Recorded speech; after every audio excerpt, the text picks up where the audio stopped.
Senior high? Oh, senior high ba to? Grade 3. Ito yun ah. Grade 6. Jesus.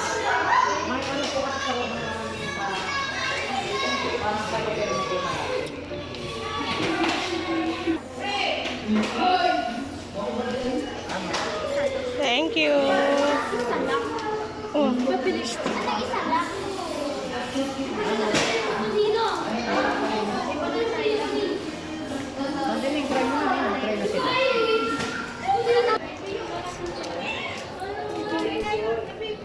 Thank you. As candy po.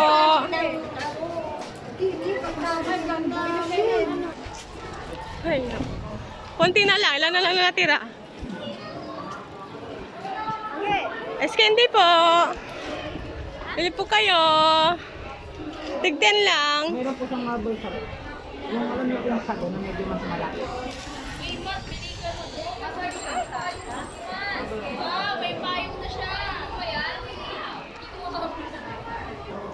Bili na po kayo. Tigden lang po. Ice candy. Pampalamig po, magpapatay sa atin eh. Oo.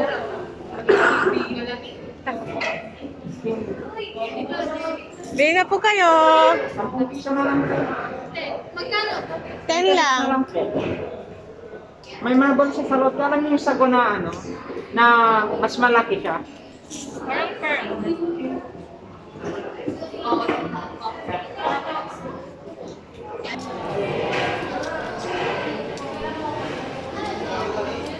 Yan. Dami na rin bumibili. Ilan na lang natira? Sana maubos na rin. Oo.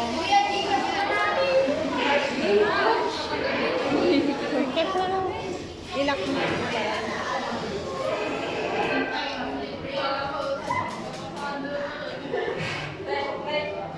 Ano yung sukla mo?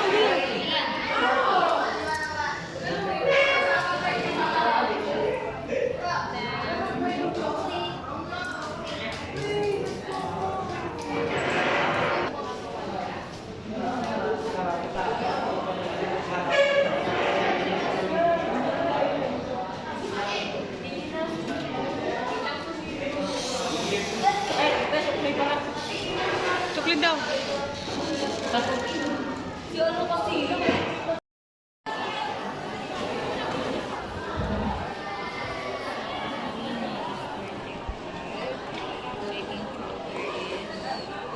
Makakaw ang baby book mo. Pati nila din natin nakaklog din.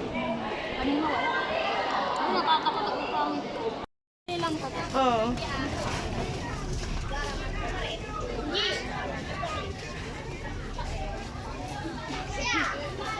Sik. Kaya ito ten. May pasaway na bata dito. Wala letter ya? Song! Okay. May panangin. Siya. Smile! Nanang-smile to. Nanang-smile to, man. Chabeng. Nanang-smile to. Smile na. Ayan. Kasuboy ni Mabal. Pati mata. Beautiful eyes daw. Beautiful eyes ah. Beautiful eyes. Alisin mo yung kamay sa bunganga. Mo. Kamusta experience mo sa pagtitinda? Yun naman, okay din naman. Ganda lang. Ganda na po, na ano lang iyang to. Kamusta experience mo sa pagtitinda? Hindi ko alam. Ikaw, kamusta experience mo sa... Nakakaganda. Nakakaganda? Ikaw, Rosalinda? Nakaka-stress. Nakaka-stress? Nakakakilig. Tanong mo sila yun Kamusta experience mo sa pagtitinda? Kamusta experience mo sa pagtitinda? Happy ka mo, may pumiling chupa. Ano experience mo? Okay lang. Okay lang. Ikaw, ka rin. No comment po ako dyan. Ito, alam ko ito. Ano experience ng inaanak mo ate? Ito, ano pagtitinda. Hindi na tayo lalayo sa pagtitinda lang. Sige na. Punyeta, mahirap lugi, di man? Alam ko, sa kanya, pawisan daw siya. Ganon? Oo, ayan, naglalaro na naman siya. ba yan? Oo. Sinuso ka. Sinuso ka dyan, ha? Ayan. Kita mo na yung crush mo. Ano sasabihin mo? Ikaw ba mag-approach? Hi po. How to be you po? Pag nakita mo yung crush mo, sasabihin mo? Hindi mo alam? Hindi ka mag-approach? Pag nakita mo yung ex mo, Wala akong ex. wala ka bang ex? Pag nakita mo yung crush mo dati, Wala akong crush. Meron siya, check. Walang hindi. Alam mo, kung ano lang sana tayo sa... Pero wala na. Huli na ang lahat. Sinayang mo ako. sinayang ka niya. Meron na. So, bye-bye. Bye-bye! Flying kiss daw, flying kiss.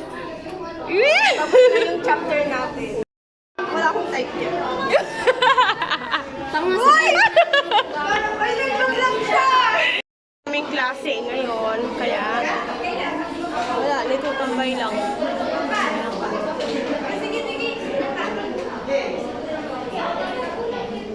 Sila, oh.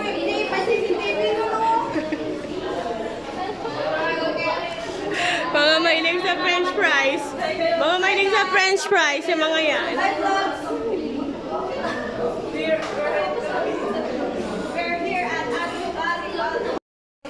Kain guys. Hoy.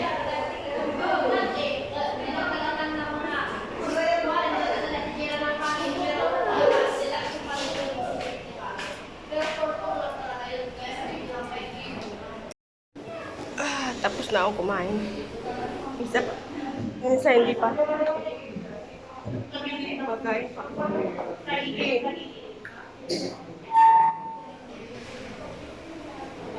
Kain nyo. Hindi na kami lumabas. Init eh. Hindi lang saro. See you later. Hello guys. So, update ko lang kayo dun sa ginawa namin activities dun sa school. So, yun po yung ginawa namin, which is yung include po yun kasama ng mula midterm, semi-final hanggang final exam. Ano? So, kadalasan, pag ganyan po kasi, pag malapit na mag-end in semester, di ba? Usually sa mga college, na ganun po yung ginagawa ng mga professors natin na nagbibigay sila ng mga activities para na wala na pong written exam. So yun na nga, nag-start kami mga 9 AM to 4 PM. And then, so umpisa, okay naman siya. Tapos, bali ang punan pala namin is 3,000 kasi bali 12 kami na members, pero dalawa sa members namin na hindi nakapag bigay ng contribution. So bali 10 lang kami. So bawat isa 300 yung contribution, each 300 each. And then so yun na nga, okay naman po siya sa una. Pero nung sa kalagitnaan na po kasi, nauna pong naubos yung vegetable namin, which is, in short, na vegetables balls. Yun, parang meatballs siya, pero vegetables po yung binenta namin doon. So, pardon kung medyo maingay kasi nandito ako sa labas ngayon. Kasi nagkanonood sila ng TV sa loob. Kaya masyadong noisy, para at least makabawas na rin, di ba, sa ingay. So, back to the topic tayo. And then, kasi, ang kadalasan kasi sa mga nangyayari dyan, di ba, pag first start ng news business natin, kailangan prepared lahat. So, ang mali lang doon sa group namin is, pagdating sa mga inventory, starting pa lang sana. Kung ilan yung mga, di ba, kung ilan yung nagawa mo na, kundari, sabihin natin na video balls, di ba, kung ilan yung, sabihin natin mga 200 pieces, di ba, bilang yun. So, yun po yung mga hindi namin na-inista. So, una pong naubos yun. And then, pagkaubos, kasi ang daming namili eh. Yun po talaga yung una naming binenta. Huli po yung mga mais con yelo. Huli po yun. Tapos, no, naubos po yung vegetables. Ang ginawa namin, yung pinagkitaan po namin sa vegetables na yun, bumili po ulit para makagawa at ibenta. So, another, naman yun, process na naman yun. Namili sila ng mga kasamahan ko.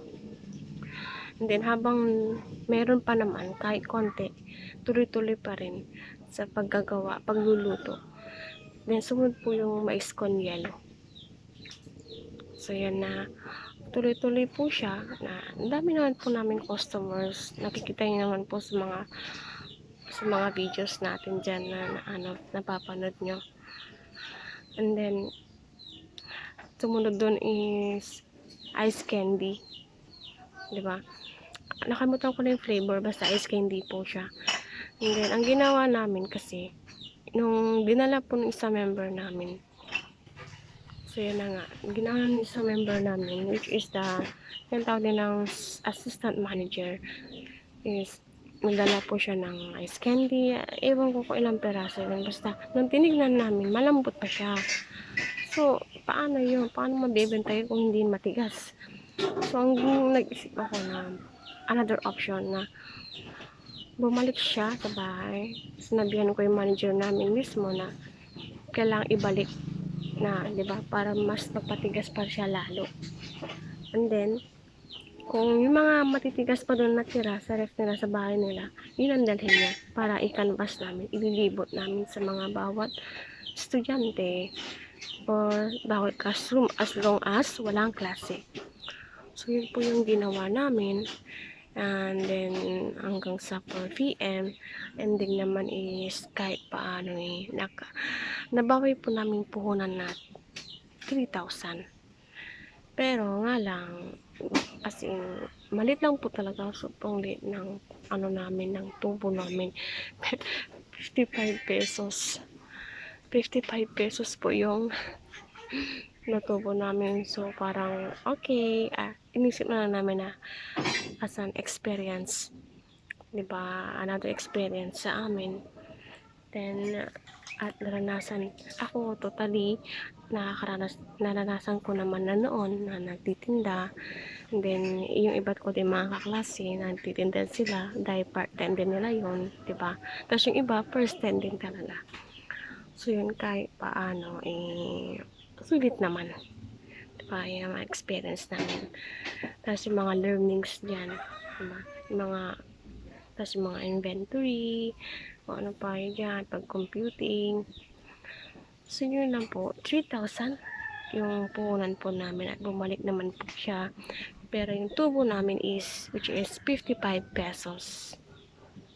Pero ibang members po namin, ibang group po kasi, lugi din sila. Yung iba nalugi.